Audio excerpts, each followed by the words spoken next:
So this is an interesting story. I understand voting is mandatory in Australia, and it seems like if you don't vote, you get fined. And the story is from New South Wales.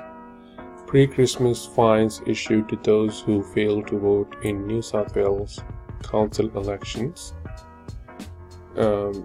Traditionally, Christmas is the season for giving, but for some unlucky people who failed to vote in 2017 council election, a letter in the mail certainly wasn't the Christmas present they've been hoping for.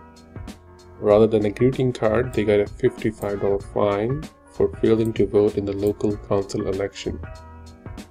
Is this like a normal occurrence in Australia, or are people surprised by that when it's in news? So I guess it's in news because of the timing more than the fact that people got fined. Let's find out.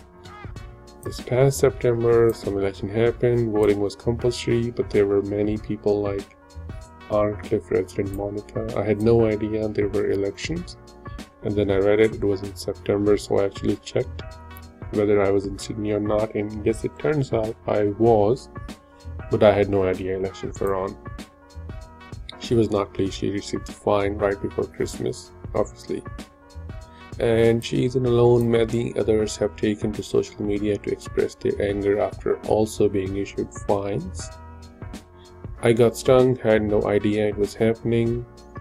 I could have easily been one of the 400,000 people who received an apparent failure to vote notice because I almost gave up in frustration. But I'm in agreement that there was very little information anywhere that was useful in my mission to be a model citizen. Luckily, working in media, I happened to overhear there were elections in the newsroom. But for this person, it was too late, as she has admitted she will pay her fine. If they have my address to send me a fine, then they clearly have my address to send me a letter notifying me of council elections. If you receive a fine, you have 28 days to lodge an appeal and explain why you failed to work. Let's learn more about this mandatory voting in Australia.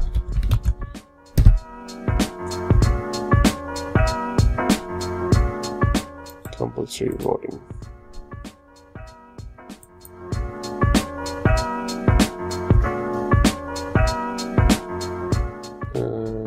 Is there a specific section for Australia? There it is.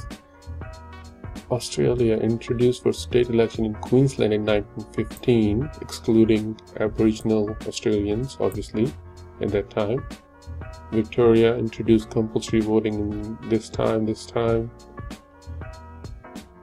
Okay, what happens if you don't vote? Let's find out.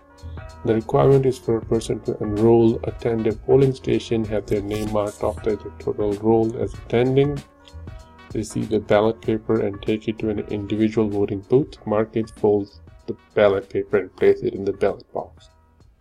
The Act does not explicitly state that a choice must be made. It only states that ballot paper be marked. According to the Act, how a person marks the paper is completely up to the individuals. Okay. In some states, local council elections are also compulsory, as we just learned in the story. At the 2010 Tasmanian state election, with a turnout of 3,000 voters, about 6,000 people were fined $26 for not voting, and about 2,000 paid the fine. A postal vote is available for those whom it is difficult to attend a polling station. Okay, so fining people for not voting is quite common, and these are the countries and some national entities that enforce compulsory voting: Argentina, Australia, Belgium, Brazil, Ecuador, Liechtenstein, Luxembourg, North Korea. It's usually not a good group to be in when you are grouped in with North Korea. Nauru, Peru, Singapore, Uruguay, one canton in Switzerland. So these countries have mandatory voting or compulsory voting, and it is enforced basically meaning if you don't vote you get fined.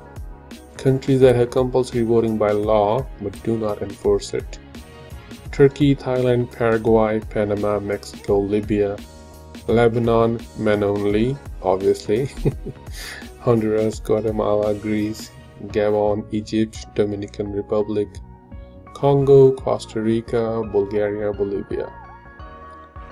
Interesting. Okay.